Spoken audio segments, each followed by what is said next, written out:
Alors, maintenant, c'est le tour de l'action de Tesla. Donc, ce qu'on va voir, en fait, maintenant, on va reprendre le même scénario. OK? Nous cherchons toujours ce mouvement un, 2, 3. Très bien. Donc, sur le graphique, avec breakout à la clé pour qu'on puisse se positionner. Donc, sur le graphique mensuel sur Tesla, qu'est-ce qu'on a? Sur Tesla, ce qu'on a, c'est ceci. Un instant. Alors, nous avons les prix qui ont testé la bande inférieure de l'action la bande inférieure de la bande de Bollinger, pardon. Donc, vu que les prix ont testé la bande inférieure, ce qu'on espère en fait, c'est que les vendeurs qui ont le contrôle vont avoir ce pullback là, parce que les acheteurs essaieront de reprendre la main, mais ils vont échouer et puis les vendeurs vont continuer à renvoyer le trade dans le sens de la baisse. Ok? Donc, c'est ce que normalement, c'est le scénario qui devrait se produire. Mais vu que nous, on se positionne toujours à l'achat, donc on espère ce scénario de l'autre côté pour pouvoir nous positionner. Donc actuellement, sur le graphique mensuel, nous n'avons pas de trade à prendre. Nous devons juste rester cash, garder nos sous pour attendre de bons moments lorsque la situation va se présenter pour qu'on puisse entrer pour plusieurs années. Parce qu'un trade en mensuel, ça dure sur plusieurs années. OK? Alors, on va passer en hebdomadaire. En hebdomadaire, qu'est-ce qu'on a? Actuellement, en hebdomadaire, je vais effacer tous ces trucs.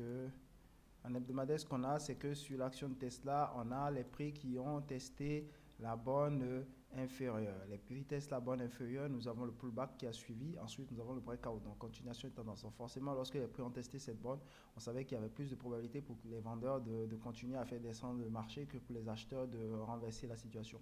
Et forcément, ça a suivi direct. Maintenant, on est en train d'espérer pour pouvoir se positionner à l'achat que les prix viennent tester la borne supérieure pour nous créer le scénario dans le sens de l'achat afin qu'on puisse se positionner sur l'action de Tesla. Et si vous voyez bien sur l'action de Tesla, si on avait suivi le système, on se serait positionné ici en 2020, ok? On aurait eu le trade ici, on aurait eu cette accélération-là qui allait être la phase de test, la phase 1 de la première phase de la stratégie, test, le pullback, la phase 2 et le breakout. Donc à cet instant-là, on serait entré sur l'action de Tesla et on serait allé jusqu'ici. Donc à ce niveau-là, on était aux alentours de 25 dollars, ok? En 2019, ok? 25 dollars et le prix, le marché est arrivé jusqu'à 300 dollars. Donc voilà ce que vous aurez eu sur le graphique hebdomadaire. C'est pour ça que le hebdomadaire, il est mon graphique préféré en fait. Il est moins rapide que que le journalier, mais il est aussi plus rapide que le mensuel. Parce que le mensuel, pour que vous puissiez prendre une décision, ça prend des années. Et il vous faudra beaucoup de cash également pour pouvoir espérer quelque chose. Avec l'hebdomadaire, au moins généralement sur un an, 2 ans, vous pouvez trouver quelque chose, vous voyez. Et le journalier, généralement, vous avez quelque chose chaque, on va dire chaque 3 mois, chaque 2 mois, 3 mois, vous avez un petit trade quelque part qui traîne sur le journalier. Donc sinon, dans l'ensemble, c'est ça. Alors, nous allons passer maintenant au journalier. Au journalier, qu'est-ce qu'on a au niveau du journalier? Ok.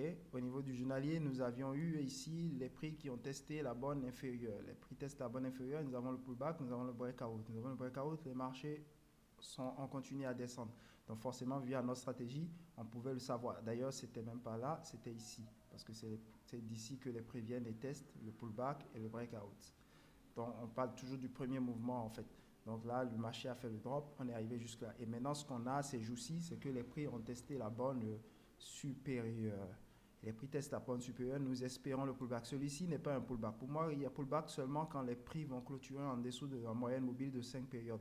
Ça voudra dire que les vendeurs ont réellement essayé de renverser en fait la tendance, mais ils n'ont pas pu et après on a le breakout. Donc tant qu'on n'a pas clôturé en dessous de la moyenne mobile de 5 périodes, c'est que pour le moment il n'y a encore pas de pullback. Donc j'attends toujours le pullback sur Tesla au niveau du graphique journalier avant de me positionner. Mais la force reste du côté des acheteurs pour le moment.